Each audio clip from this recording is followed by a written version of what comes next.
of that, let's talk about the Chinese economic slowdown.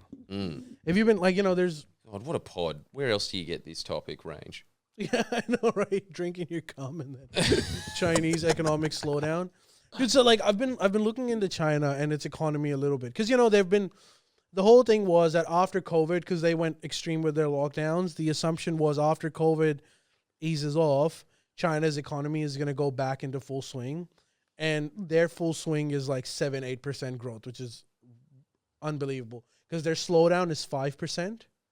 Like if imagine if Australia said that we're gonna grow by 5%, we'd be like fucking partying. But like in China's case, this is their slowdown, and what I found out was that it's actually self-induced. They're doing this on purpose to a certain extent. So like what's happened with China is because they grew like 12% up until like 2007, 2008, which is like cartoon figures, they used to have this huge amount of surplus.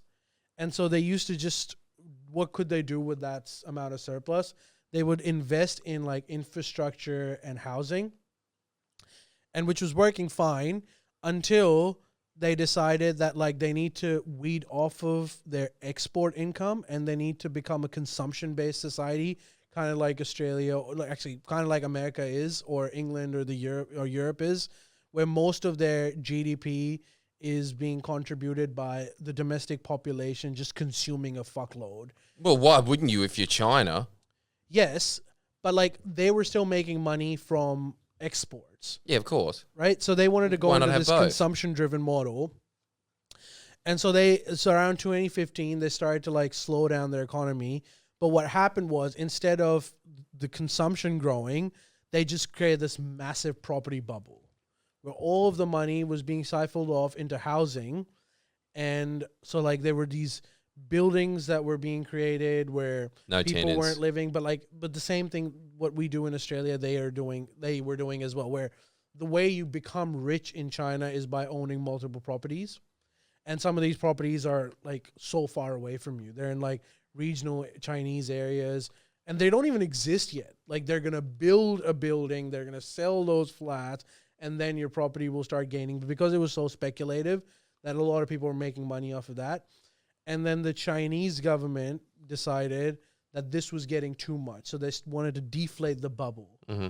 And they did that by basically starving investment from property. And all of a sudden, the Chinese economy just started slowing down. But the problem is there's a weird rift over here. So Xi Jinping believes that the housing bubble was too intense, that we need to deflate. The alternative for that is to basically encourage more consumption in China, which means you essentially have to give people money in order for them to buy shit. Like, right, like if they're eating like regular, like cheap pork, they need to like start eating Wagyu, whatever inflates like, your consumption.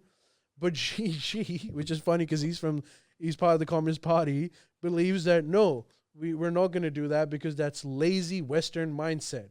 We're not going to we're going to make our population lazy by giving them extra money. And he gives like the example of South America, where it's like by encouraging this policy, they've made like an entire continent just lazy bums.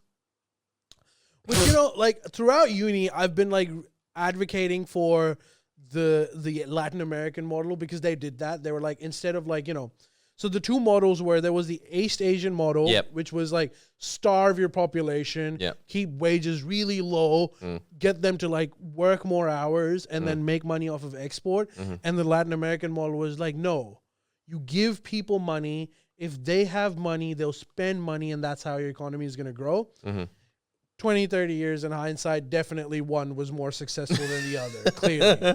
So even though like at uni, I used to be like, no, Latin American model is definitely better. But like now I look at it, it's like, I don't know, man. Like numbers don't lie. Numbers don't lie over here. So Xi Jinping is like anti that. But at the same time, he's deflating the housing bubble.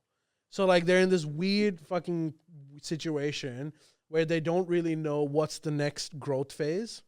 And the conjecture is that like it is possible that China's going to go the Japanese way.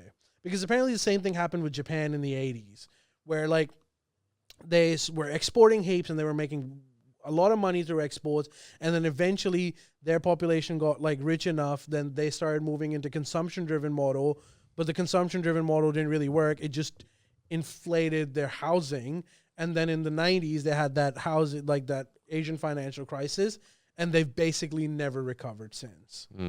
So they're saying one theory is that China is probably going to become the next Japan, where they'll be stuck in this middle income threshold for the foreseeable future. Then there's the opposite camp where they're saying like, that's not going to happen with China. There's a lot of room for growth in China still. And the reason why their economy is slowing down is actually a top-down model, where it's not just happening because it's getting out of control, but it's happening because they're purposely doing it because they want to like avoid a 2008 like situation. And then there's the third view, which is the hawk American view, which is like China is collapsing. China as we know it is about to end in the next 5 years. That's the Peter Zehan way of looking at it. And I say it's got to be somewhere in the middle, guys. No, not the Zehan middle. I don't think China is going to cease to exist as a country. That's a bit of a stretch. But like But it is like this. Dude, this is the other thing. Like becoming a first world country is really hard. Yeah. It's like, it's not an easy thing. But if anyone's doing it, it's China. Yeah, but like what China doesn't have that the US, Australia, and like, you know, Europe to a lesser extent, but they had is like, you need to also have those natural resources on your side. You need to have like everything at home. Korea did it. They don't have any natural resources. Yeah, okay, true, Korea did it, but Japan did it. Yeah, but like, you know, they're also stuck in that. China could become a Japan. Yeah, but I'd rather be a Japan than China. Yeah, but like, wouldn't you rather be a US than Japan? Yeah, but I'd rather Australia was a US than Australia. Yeah, I know. Because they just have everything. Like, you know, you play with what you give it. I think they're playing it extremely well. I always see this, though, Ali. Correct me if I'm wrong.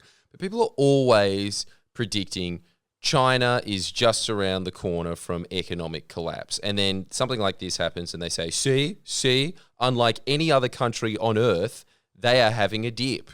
Therefore, the collapse is imminent. Yeah, and their dip is, let's not forget, still fucking 5% growth. Like, what a dip. That is not a dip. You like any first world country would like take kill that. For that. And this is the other issue. Like China, but like I get it. The 5% growth when you are a developing nation, it's easier to get the 5% growth. Yes, I get that point. Yeah, but like, you know, at the same time, a lot of developing countries in this climate are not close to 5%. No. They're sitting at 1%, even -%, depending on how bad COVID was for them. I think people just countries are defaulting at this point. Third world countries are defaulting. Yes, while China is still at 5%. Don't you think though that the West just wants China to fail, so they just believe anything. And like, let's not forget that is a huge part of this slowdown as well. Like the amount of investment that China was getting pre, like, you know, the 2015 anti-China rhetoric, because there was a time when like the U.S. was like okay with China. They didn't like them, but they were happy to do as much trade as possible. And another major reason for their slowdown is straight up the reduction of FDI. Like at one point, all iPhones were being made in China. Now, I think 1 in 20 is made in India. Like 2 in 20, I think, is now in Vietnam, and they want to like increase. So FDI is moving away from China. So obviously that's going to have some impact on them. I definitely don't think that China is collapsing. But I am entertaining the idea that China could be stuck in that middle income trap, which happens. But what do you mean by stuck? Do you mean 20 years? Because this is the whole thing that China does that the West does not. They think in terms of 50-year policies, 100-year policies. They think very long term. Man, you can plan all you want, but like, you know, the forces of economics somehow, like, you know, if you could plan 50 years ahead, couldn't you have avoided this massive housing bubble? Yeah, I know. There's always going to be things that don't go according to plan. But here's the thing. The good and the bad thing about China are one and the same, and we'll find out. You know how, like, 2008 happened, and Obama was thrown into power, and his view was, I can't do anything but bail them out. Like, they're too big to fail. Yeah. And and like the conventional wisdom is like he was probably right about this, but China isn't doing that. China is letting some of their big, huge companies fail. And they want them to fail because their argument is that they were being very fiscally frivolous, where they're like basically what every country in the world does, which is give loans where there's like barely any collateral, the deposits were low, and you just wanted to make money. And China is like, okay, if you were into those practices, you're definitely the most disadvantaged, and we're happy for you to fail. Because it's still the politicians are still not bought and sold by the companies, because there's still that this mesh of business interests and the Communist Party interests, and the Communist Party is like trying to disassociate themselves from the business interest a little bit. That was like the whole Xi Jinping anti-corruption crusade, which actually also led to their economy slowing down. But we'll see if like it works. It'll be interesting to see. Like, are they too big to fail? Damn. I mean, if anyone's too big to fail, yeah, surely the whole Evergrande, whatever that company was, like they just let them. They're gonna let them file for bankruptcy. Yeah. They're gonna be like, yeah, you fucked up. Too bad. Yeah. Well, okay. Yeah. I wasn't even thinking about it from that angle. I was just thinking, like, I just thought that, my God, they're so huge if it's state owned, you can do that. You can just say, no, go away. It's kind of like, so what they've basically done is that they've taken away all of the money that was being thrown at them, which was like, even their local governments like fund these construction companies and these infrastructure companies to just keep building. So they were giving like all of the surplus that they used to get was being siphoned in two areas. One was what they call productivity increase. So these were the only two things they were putting their money in. Productivity increase, which I don't know what that exactly means for them. I guess it means like better training and stuff.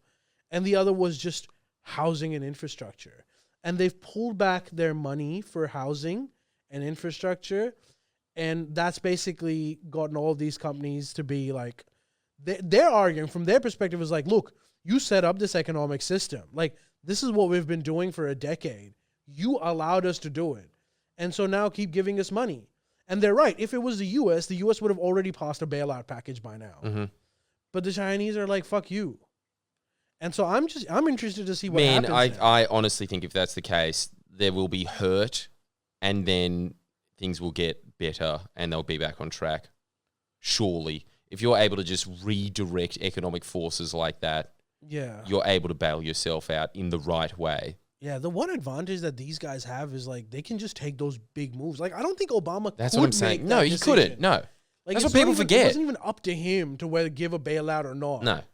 But like these guys are making can those do decisions. it. So like we'll see how. So we'll see all of those people that are always bitching as armchair presidents in the New York Times and stuff, saying here's what Obama should have done. Yeah, they get to do what those guys say. But some Chinese economists are saying that they're not going to let the truly too big to fail companies fail. They're going to let those, the ones that were like, basically fucking Jordan Belfort or whatever, the Wolf of Wall Street type companies to fail. Good. And it sounds scummy. But the U.S. didn't even do that. Yeah, no. Like you had like those what are those, the fucking Jordan Belfort would have gotten bailed out. Yeah, Jordan Belfort did get bailed out. There we go. Like, there were so many of Jordan Belforts that got bailed out because they were saying, like, it's like a domino. Everything's going to collapse if they collapse. And so, I don't know. We'll see how it goes. But the Chinese economy has definitely slowed down. That's actually the reason why our Australian dollar is so weak now. Dude, the Australian dollar is fucking dog shit. I went overseas and I realized, like, oh my God. You're poor even in Pakistan. Yeah. Like, 60 cents for a US dollar right now. We're almost half.